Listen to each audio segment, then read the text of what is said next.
What's up, everybody? Welcome to the Body Lock. It's your man Ant Walker, joined by my good friend Matt Wells. A couple of days back, we discussed the sudden retirement of Khamzat Chimaev and sort of this weird back and forth about whether he was retired and whether or not this was all, according to Dana White, just an emotional display.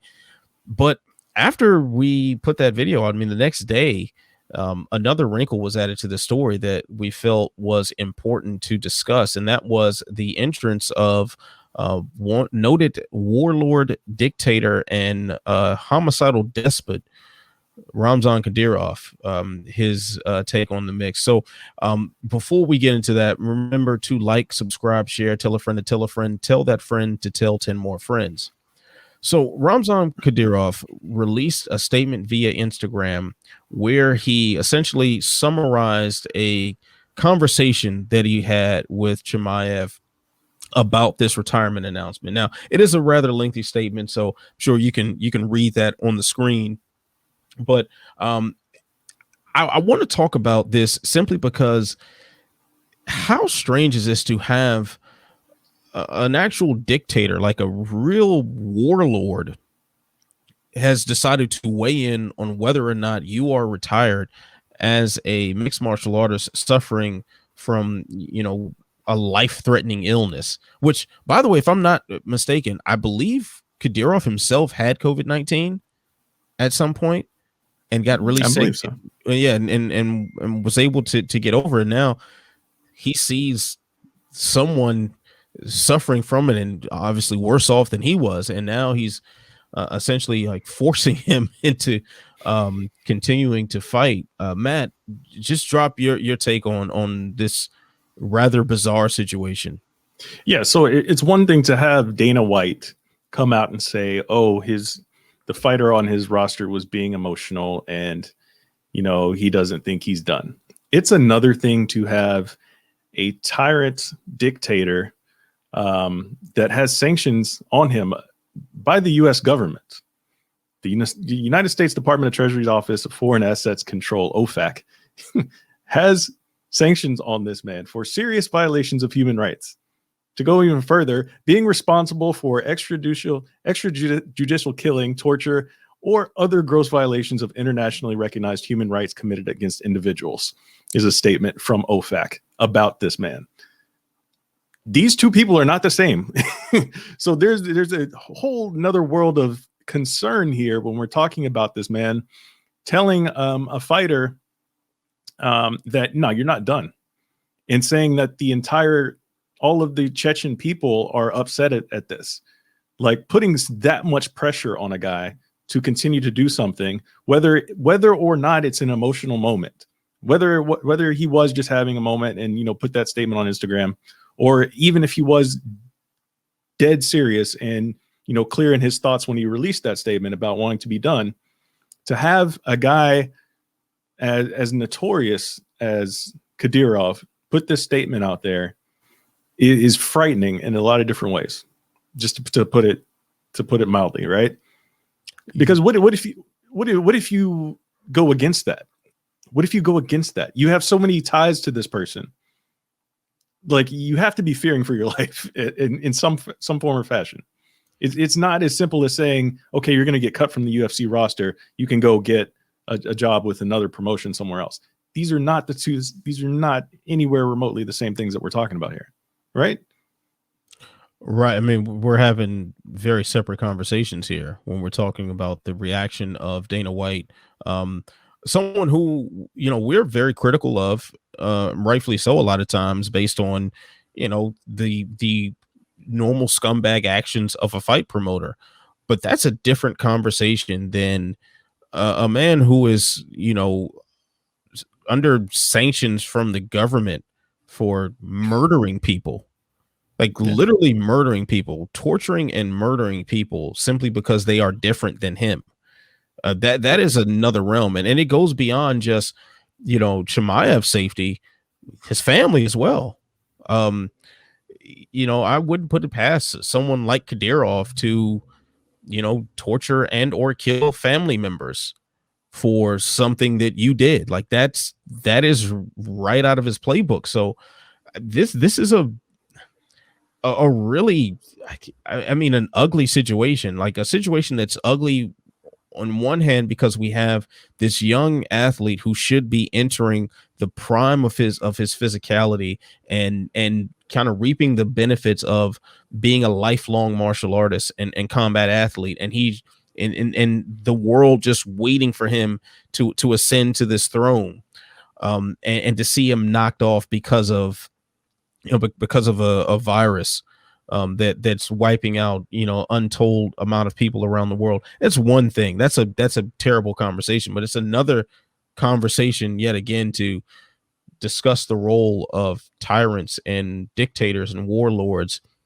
in this mix, forcing this man to continue, or at least keep that in mind. I mean, this isn't even like hey, get well soon, we hope to see you back. It's like, no, we want this, so this is what's going to happen.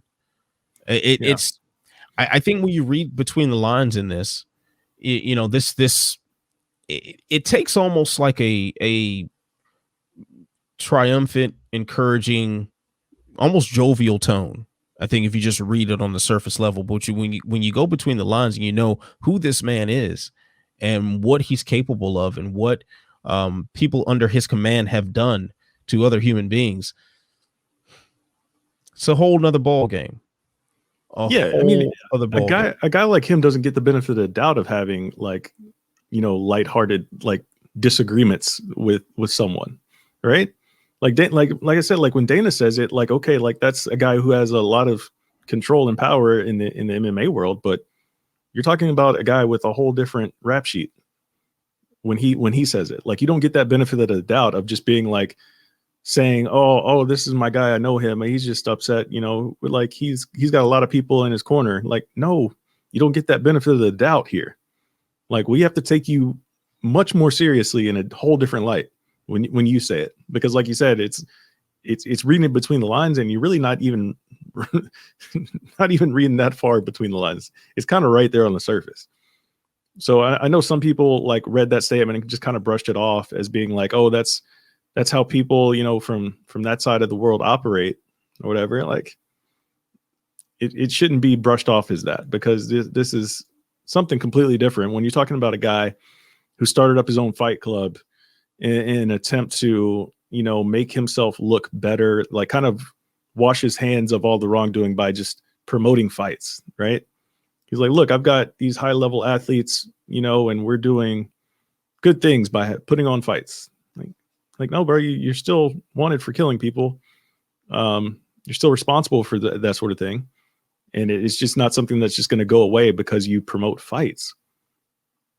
And it's kind of unfortunate. And you wonder, like, we see some people that are really in the MMA space that are really, like tuned into this sort of thing. Every time we see fighters end up on that side of the world taking photos with the Akhmat MMA team and, out there for training and or seminars or whatever have you they're doing, they're taking money from this guy to do these sort of things. And why you see the outrage at it, because it's like, guys, do you not realize who this guy is? Like, I understand that getting money is getting money, but not all money is good money. I think it's also important to note that Ramzan Kadyrov has actually used the fighters from his promotion as like foot soldiers. Ali Baganotinov comes to mind, former UFC flyweight, who I believe challenged for the title once, if I'm not mistaken. And he had EPO, and like Demetrius Johnson just mopped the floor with him. That's a whole nother story. But I remember he was one of like his guards or something that had actually was reported to have taken people in the woods and tortured them and all sorts of evil, heinous things. So this is the type of person that is intertwined with the sport.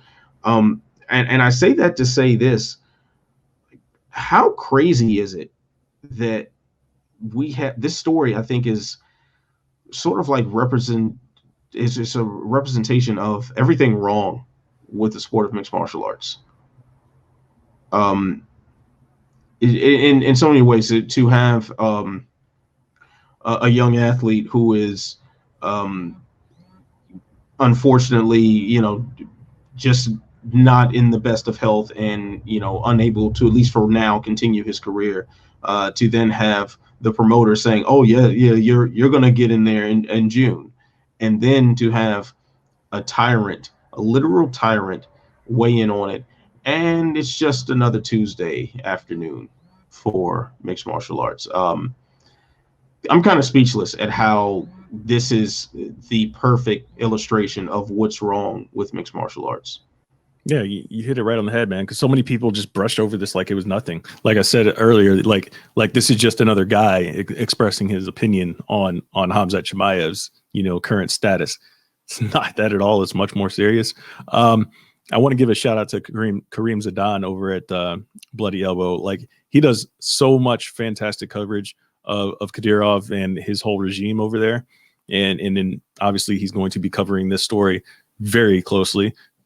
So give him a follow if you do not already, because he will definitely keep you in tuned. And obviously that's where we're getting a lot of our information from, because he is very well connected with the information going on over there. So read up on that stuff and all of the other things that Kadyrov has been connected to, and his connection to the fight world through Karim's work. So once you do all that and understand what's really going on over there, this is a scary thing.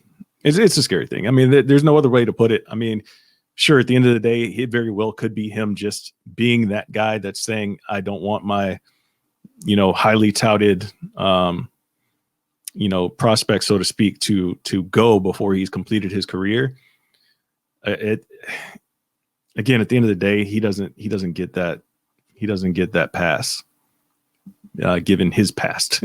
So it's just an all around a bad look to put that pressure on Chimaev when we don't know if he's going to ever recover to the point to where he can compete, and much less compete at the level that he was competing at when he rattled off 3 straight finishes in a calendar year, knocking on the door of a title shot. So yeah, absolutely. So this isn't the run of the mill story. This is not just I'm sure you've seen some of the memes. There've been plenty of funny jokes that have flown over social media in regards to the situation, but make no mistakes about it.